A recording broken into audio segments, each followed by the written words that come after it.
मकर संक्रांति है, एकादशी भी है। आप सभी लोग बाल्टी में तिल्ली डाल डाल के नहीं लिया होगा। पानी में तिल डालते ना, थोड़ी सी तिल्ली डालेंगे फिर नहाएंगे। उसका फल क्या है? तिल शनि का प्रभाव देता है। जिस पात्र में तिल को डाला जाता है, मकर संक्रांति के दिन उस जल से जो स्नान करा जाता है, केवल शनि का भाव इतना प्रबल होता है कि सारे ग्रह शनि के अनुकूल होकर उसको अनुकूलता प्रदान करना चालू कर देते हैं। एक मकर संक्रांति पर मात्र तिल के, इसलिए कई लोग तिल का उपटन भी करते हैं, कोई लोग तिल डाल के नहा लेते हैं। तिल का महत्व है। नियम है कि मकर संक्रांति के दिन एक लड्डू बनाया जाता है गुड़ और तिल्ली का। उसमें 1 का सिक्का, 2 का सिक्का या कोई लक्ष्मी उसमें फंसा दी जाती है और लड्डू को पैक कर कर किसी मंदिर में दान दे दिया जाता है। उसको कहते हैं गुप्त लक्ष्मी। और जो गुप्त लक्ष्मी का दान दे देगा, उसके घर में कभी कोई बड़ी बीमारी प्रवेश नहीं करेगी। कैंसर जैसा रोग, किडनी और लीवर का रोग नहीं हो सकता।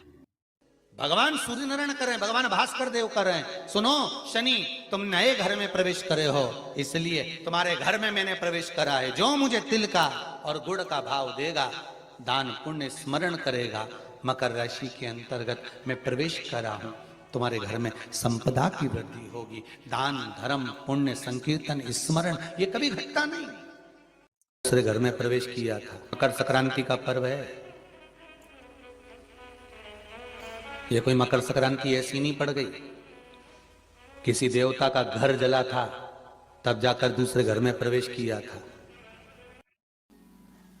एक घर था कुंभ, फिर इस कुंभ घर में आग लगी थी, तब दूसरा घर बना था मकर।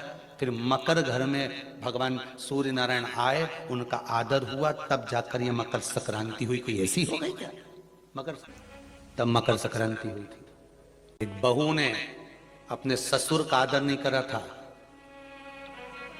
तो पिता ने बेटे के घर में आग लगा दी थी, केवल क्रोध में। तब जाकर ये मकर संक्रांति पड़ी थी। कोई ऐसे ही पड़ गई मकर संक्रांति? कह दिया आपने तो कि मकर संक्रांति का दान बड़ा प्रबल होता है, पर उस दान की महत्वता क्या है? हमारे शास्त्र क्या कर रहे हैं, हमारे पुराण क्या कर रहे हैं, हमारे वेद क्या कर रहे हैं? हम तो सुनते हुए आए, भीष्म पितामह बाणों की सैया पर पड़े तो उत्तरायण सूर्य आने वाला था, इसलिए तब प्राण त्यागूंगा।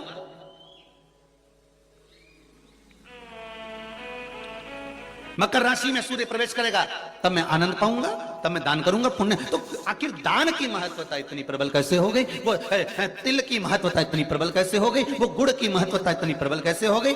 कहीं हमारे यहाँ एक भी मैसेज में ये नहीं लिखा हुआ आया होगा कि शक्कर तिल्ली का दान करो, गुड़ तिल्ली का दान करो।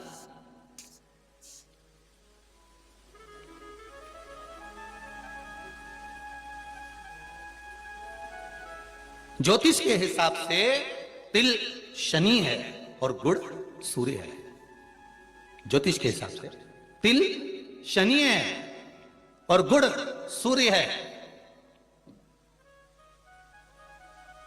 कोई साधारण सा भाव नहीं प्रगटा है महाराज जी।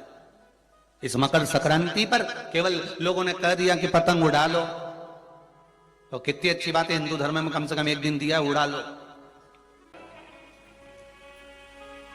ज्योतिष में तिल को शनि और गुड़ को जम के बोले जरा सूर्य कहा गया। दोनों बाप और बेटे का मिलन करवाया, क्योंकि इन दोनों की बनती नहीं थी। शनि की सूर्य से ना बने, सूर्य देव की शनि देव से ना बने, दोनों का मिलन। शिव महापुराण की कथा में भाव वर्णन करते हुए मानसरोवर शिव पुराण का स्मरण करें। एक बार सूर्य देव अपने बेटे शनि के घर गए। शनि देव का घर है कुंभ। कौन सा घर है? कुंभ। एक सरल भाषा में लेना, घर में अगर ससुर आए, घर में घर का बुजुर्ग आए, बड़ा है, तो उसका आदर होना चाहिए कि नहीं होना चाहिए? हमारी शिव महापुराण की कथा तो यहां तक कहती है कि आपकी उम्र से अगर कोई बड़ा आ रहा है तो आपको खड़े हो जाना चाहिए। यहां तक शास्त्र कह रहा है। जिन शनि महाराज का विवाह चित्ररथ की कन्या के साथ हुआ था, वो चित्ररथ की कन्या तो ये विचार में पड़ी थी कि मैं स्वयं इतनी प्रबल और जिसका पति इतना प्रबल, तो क्रोध। तो किसी ने पूछा गुरुजी ये शनि महाराज को इतना क्रोध क्यों आया रहता है? जब देखो जब शनि जी गुस्से में रहते हैं, हाँ, परंतु कभी कभी करते हैं, पर इतना गुस्सा क्यों रहता है इनके पास में? उसका एक ही तो कारण होगा, एक कारण है शनि महाराज के क्रोध करने का। धर्म पत्नी आई शनि महाराज की, सम्मुख में आकर खड़ी हो गई शनि महाराज के, और अपने कार्य में शनि महाराज लगे रहे। माना आप व्हाट्सएप चलाओ, पर घरवाली खड़ी है तो थोड़ा सावधानी से एक बार मुंह से बात तो कर लो। तुम्हें यूट्यूब चलाना है, फेसबुक चलाना है, इंस्टाग्राम चलाना है, व्हाट्सएप चलाओ, लैपटॉप चलाना है, फोन जो कुछ करना करो, पर जो आई है चाय लेकर बात करने के लिए 2 मिनट, उसने भी तो अपना मोबाइल रख के आई ना, चाय बना के लाई ना, और 2 कप लाई, इसलिए लाई कि अपन दोनों बैठ के बात करेंगे। तो शनि महाराज जी की धर्म पत्नी भी ये सोच के आई थी कि मेरे प्रभु के पास में बैठकर मैं थोड़ी चर्चा करूं, मैं थोड़ी बात करूं, पर ये तो देखे ही नहीं। आ गया क्रोध,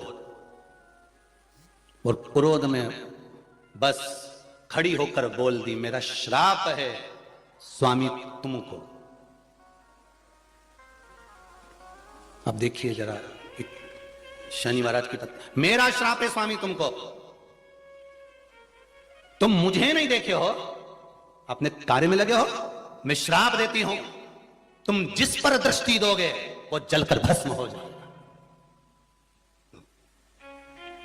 बहुत अच्छे थे शनि महाराज, ऐसा नहीं है, थे अच्छे, परंतु ये जगदंबा के कारण गुस्सा आ गया बस, और श्राप मिला जिस पे दृष्टि दोगे, बस शनि महाराज ने भी सोच लिया अब क्या करूं, श्राप लग गया। भगवान शनि महाराज भी विचार करे कि अब किसी को भी देखूंगा तो, इसलिए शनि महाराज की दृष्टि नीचे रहती है, सामने कभी नहीं रहती।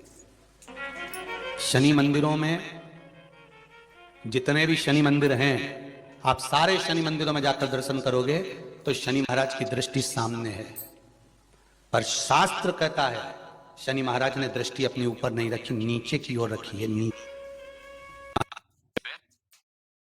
बहुत ध्यान से सुनना, ये मकर संक्रांति की कथा है। पहले मिली कि नहीं मिली वो हम नहीं जानते, पर मकर संक्रांति का भाव को जान। तो शनि महाराज के घर का नाम था कुंभ, उस कुंभ मकान में शनि महाराज रह रहे थे, पिताजी का आगमन हो गया। बहुत ध्यान से सुनना, ये मकर संक्रांति की कथा है। पहले मिली कि नहीं मिली वो हम नहीं जानते, पर मकर संक्रांति का भाव को जान लीजिए महाराज, कि क्यों महत्व है दान का, गुड़ और तिल्ली का, क्यों महत्व है सूर्य नारायण के पूजन का।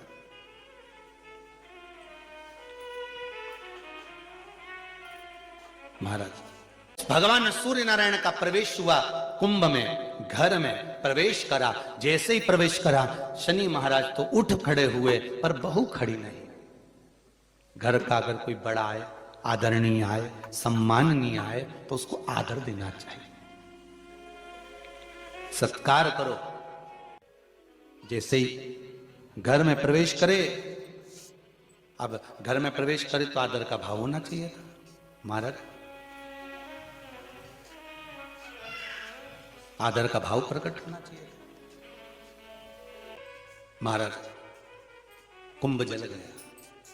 शनि महाराज ने अपनी पत्नी से कहा, देखो कुछ बचा है घर में, कुछ बचा है घर में, देखिए जरा। शनि महाराज की धर्म पत्नी दौड़ कर गई है, और जाकर देखा तो धधक धधक कर जल रहा था, कुछ भी नहीं बचा था, कुछ भी नहीं है। तब शनि महाराज ने अपने पिताजी के चरण पकड़े, गलती हो गई, मेरा पिता आया था, मैं आदर नहीं कर पाया। मेरे पिता आए, सूर्य नारायण आए, और मैं आदर नहीं कर पाया। विनती करता हूं, निवेदन करता हूं पिताजी, आप, मैं दूसरे घर का निर्माण करता हूं, उस घर में आप जरूर आना पिताजी। मुझसे जो बनेगा मैं आदर के भाव रख दूंगा, मुझसे जो बनेगा मैं आदर का भाव रखूंगा। सूर्य नारायण भगवान बोले कि आज तेरे पास में कुछ खाने के लिए नहीं है? माना मैंने तेरे घर में आग लगा दी, माना तेरे घर में कुछ भी नहीं है, पर कुछ तो होगा, कुछ तो होगा।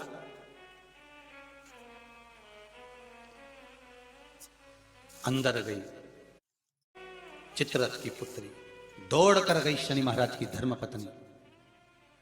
थोड़ा सा तिल और गुड़ रखा हुआ था, तिल और गुड़ लेके आई, भगवान को देने लगी। सूर्य नारायण भगवान ने कहा तेरे घर को आग मैंने लगाई है, इस तिल और गुड़ को तो मैं उस दिन लूंगा जिस दिन तू नए घर में प्रवेश करेगा, और मैं स्वयं तेरे उस घर में आऊंगा, आदर देखूंगा, तब तुझे देखकर जाऊंगा। भगवान ने, शनि महाराज ने नया घर बनाया जिसका नाम था मकर। आग लगाई मकर में। भगवान शनि महाराज ने बार बार अपने पिताजी को आदर कर कर कहा, पिताजी पधारो, पिताजी पधारो। पिताजी कहते हैं जब उत्तरायण भाव में भ्रमण करते हुए आऊंगा, सब देवताओं के घरों में प्रवेश करते करते आऊंगा, तब शनि तेरे घर में भी प्रवेश करूंगा। तब मकर में प्रवेश किया तो शनि महाराज की पत्नियां दौड़कर तिल गुड़ से अपने पिता का आदर करने लगी। जानकर सूर्य नारायण भगवान ने वर प्रदान कर दिया। आज मैंने इस मकर राशि में प्रवेश करा है, मकर के अंदर प्रवेश करा है, जो मुझे गुड़ और तिल्ली का दान देगा, सूर्य को अर्घ देगा, सूर्य का स्मरण करेगा, मेरा स्मरण करने वाला कभी खाली नहीं रहेगा। जैसे शनि को नया भवन दिया, जो मुझे आनंद से स्मरण करेगा, आज के दिन जो दान पुण्य भजन कीर्तन स्मरण करता है, पुराण और वेद को श्रवण करता है, मेरी पावन चरित्र को सुनेगा, उसको भी मैं नूतन नूतन भाव प्रदान करता रहूंगा। नूतन भाव इसलिए होती है मकर संक्रांति और तिल और गुड़ का दान। और आप सभी को मकर संक्रांति के पावन अवसर पर बहुत बहुत बधाई देते हुए भाव प्रकट कर रहे हैं कि कम से कम आपने मकर संक्रांति की कथा को श्रवण तो करा, जनमानस तक ये कथा पहुंची तो सही, तक भेजिए इस कथा को कि मकर संक्रांति पर क्यों गुड़ और तिल का दान होता है, किस लिए होता है। माता पिता का आदर कराए, इसलिए आज भी कुछ चीजें घर के बुजुर्गों को दी जाती है, बड़ों को दी जाती है, छोटों को नहीं, बड़ों को देते हैं। कहते हैं कि ये 13-14 चीजें आप लोग बांटते हो ना, तो किसको बांटते हो? तुमसे छोटी उम्र वाले को बांटोगे? सास के बहू को देगी समान? सास बहू को देती है क्या समान? नहीं। बहू किसको देती है? सास को। बहू किसको देती है? जेठानी को। बहू समान किसको देती है? ननन को। बहू समान किसको देती है? कोई मोहल्ले में कोई बड़ी उम्र की कोई बहुएं हो, बड़ी उम्र के जो लोग हों, सौभाग्यवती नारी हो, उसको ये 13-14 चीजें दी जाती है। जो भी आप बांटते हो, टीकी का पत्ता हो, सिंदूर की डिब्बी हो, मेहंदी हो, कौन हो, जो भी आप बांट रहे हो, लाली भी बांट देते कई कई, तो उनका क्या है। तो ये जो चीज आप लोग बांटते हो, ये किसको देते हो? आप लोग किसको प्रदान करते हो? छोटे को नहीं, घर से बड़े को, जो आपके अवस्था से बड़े हैं, जो आपसे बड़े हैं, आप उनको दे रहे हो। क्यों देते हैं बड़ों को? ये यहां आदर का भाव दिखाया गया, यहां आदर दिखाया गया कि यहां कुंभ में शनि महाराज अपने घर में रह रहे थे, सूर्य नारायण भगवान का आगमन हुआ, आज बेटे से मिलने का भाव जागृत हुआ और कुंभ में प्रवेश कर